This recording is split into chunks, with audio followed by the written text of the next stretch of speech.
Vice President Sara Duterte nangunguna pa rin bilang top bet para sa pagkapangulo ngayong nalalapit na 2028 presidential elections.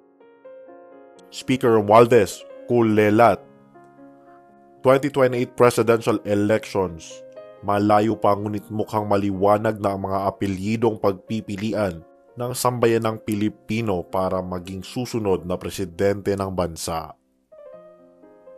Dalawang pangalan ngayon ang talagang umuugong at mula pa noong mga naunang survey ay hindi talaga nawawala sa usapin bilang mga pinakabet ng masa para maging sunod na pangulo.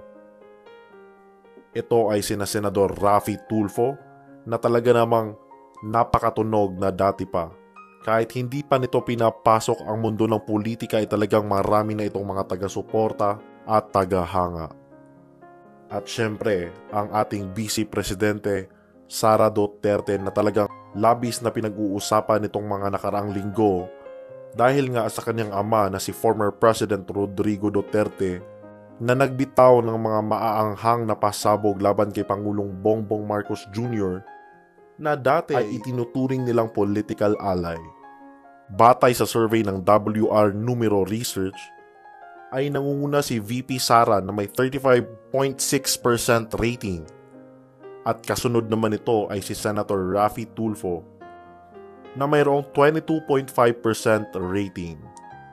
Pumangatlo naman si dating Presidente Leni Robredo na mayroong 9%, habang pasok din sa pang-apat ang kapatid ni PBBM na si Senador Amy Marcos.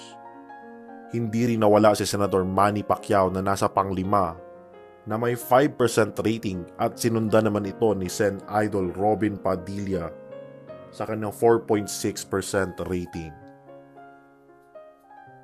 Pang-7 na sa lista si Senator Risa Hontiveros na mayroon lamang 1.2% at ang pinakahuli sa lahat at ang pinaka-kontrobersyal nitong mga nakaraang linggo na si House Speaker Martin Romualdez ay nasa panghuli na mayroon lamang 0.8% rating na nakuha.